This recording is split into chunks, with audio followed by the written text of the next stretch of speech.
Moi, c'est Hamzat El-Sibijata, Madame Jao. Je suis la créatrice de la marque LCB. LCB qui est spécialisée dans la fabrication et la commercialisation de tenues tradis modernes.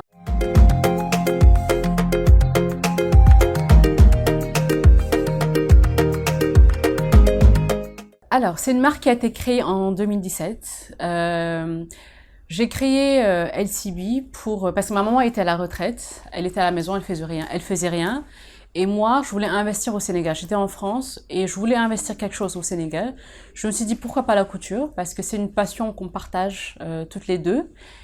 Et c'est à ce moment que j'ai créé LCB. Pourquoi LCB? LCB, c'est l'un des prénoms de ma grand-mère paternelle. C'est pour rendre hommage à mon père, parce que je sais que mon père, il adorait, enfin, il adorait sa maman plus que tout. Donc je me suis dit pour rendre hommage à mon père, j'allais créer la marque LCB. L'atelier de couture allait s'appeler LCB. Qu'est-ce qu'on fait? Comme je l'ai dit tantôt, on crée des vêtements tradis modernes pour les femmes, les hommes, les enfants. Mais on est plus spécialisé sur les femmes. C'est vrai que je n'ai pas trop développé la partie homme, mais ça va venir. Ça fait partie des projets futurs. Donc pour l'instant, on est plus spécialisé sur les femmes.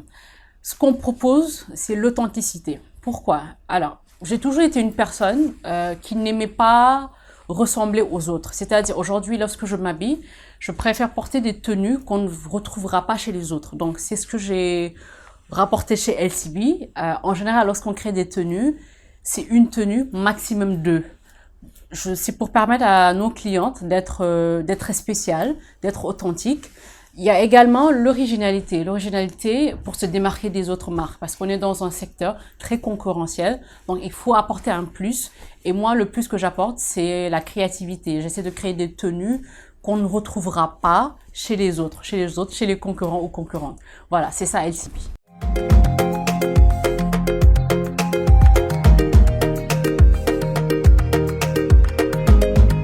Comme je l'ai dit tantôt au début, je voulais investir au Sénégal et ma maman était à la maison, elle ne faisait rien.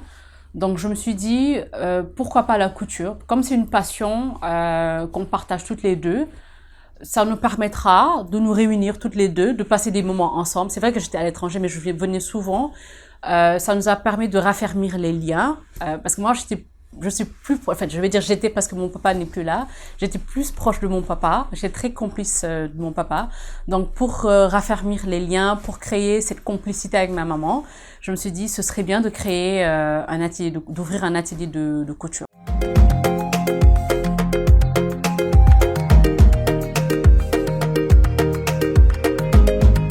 Oui, c'est vrai. Lorsqu'on crée un business, c'est pour l'argent. Mais moi aujourd'hui, c'est pas ce qui me motive. C'est pas ce qui me motive parce que la mode c'est une passion pour moi.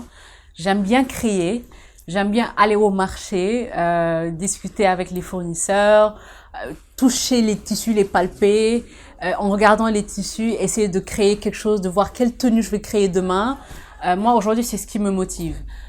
Également, c'est pas l'argent, parce que je travaille, j'arrive à subvenir à mes besoins. Donc aujourd'hui, l'atelier de couture, la couture c'est, je peux dire, c'est un échappatoire après une dure journée, parce que je suis sur un poste très prenant.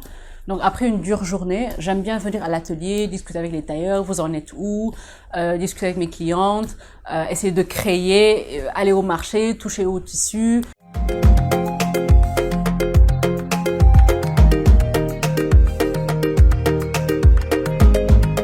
La fierté de mes parents. Je vais revenir sur mon père. Il a beaucoup investi sur ses enfants. Et le jour où je lui ai dit que j'avais ouvert un atelier de couture, il était très content. Il était aux anges. D'autant plus que le nom portait le nom de sa maman, le prénom plutôt de sa maman. Il était aux anges. Il a même pleuré. J'ai vu cette fierté. Et moi, je me dis, ça, c'est une réussite pour moi. Également, la fierté que ressent ma maman, ça, c'est une réussite pour moi.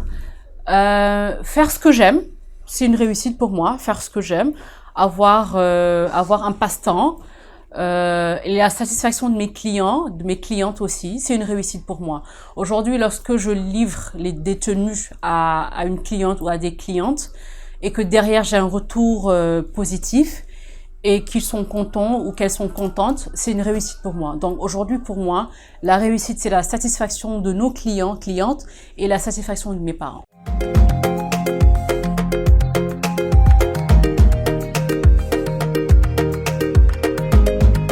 Je dirais 3 défis majeurs. Le premier défi, c'est d'allier ma vie de femme mariée avec mon travail et ma passion. C'est pas évident. De tous les jours, c'est pas évident.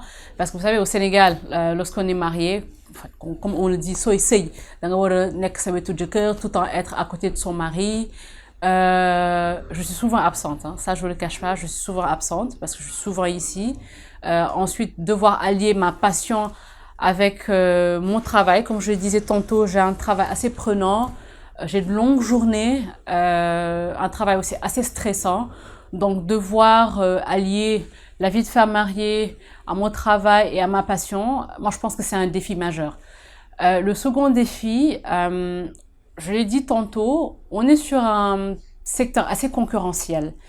Et de nos jours, comme vous avez pu le constater, il y a beaucoup de jeunes créateurs, créatrices qui font de belles choses. Donc le défi, c'est de satisfaire ses clients, clientes, c'est de créer, c'est de développer son portefeuille client dans un secteur très concurrentiel. C'est de fidéliser ses clients dans un secteur très concurrentiel. Moi, je pense que c'est un défi majeur. Troisième défi, je dirais, avoir de bons tailleurs et les fidéliser. C'est pas évident du tout. Je vous donne un exemple. L'année dernière, 5 jours avant la Korité, l'un de nos tailleurs nous avait demandé une augmentation.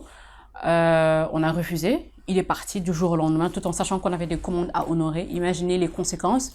Donc, je dirais c'est un défi d'avoir de bons tailleurs, professionnels surtout, des tailleurs qui respectent les horaires, des tailleurs qui ne s'absentent pas beaucoup, et des tailleurs qui sont fidèles. Je pense que c'est un défi majeur. Voilà, ce sont les 3 défis que je trouve aujourd'hui dans notre secteur.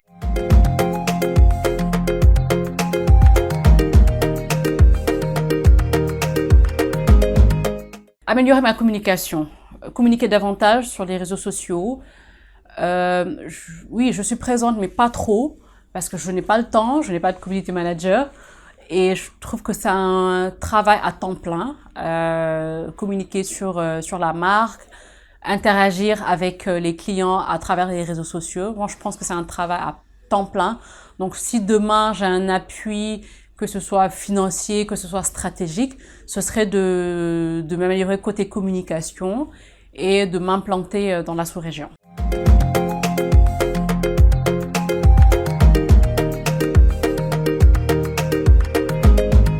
C'est de prier pour mon père. Hein. Je parle beaucoup de mon père parce qu'il était très présent dans ma vie et il a beaucoup fait pour moi. Tout ce que je suis aujourd'hui, c'est grâce à lui. Donc, j'espère que de là où il est très fier. Donc, j'essaie de formuler des prières pour lui, qu'Allah l'accueille dans le plus haut des paradis. Ensuite, remercier ma maman, parce que c'est elle qui gère l'atelier. Je ne suis pas là durant la journée, c'est elle qui est là. C'est elle qui interagit avec les clients, avec les fournisseurs. C'est elle qui s'occupe de la bonne marche de l'atelier. Donc, la deuxième chose, c'est de remercier ma maman. La troisième chose, c'est de remercier mon mari.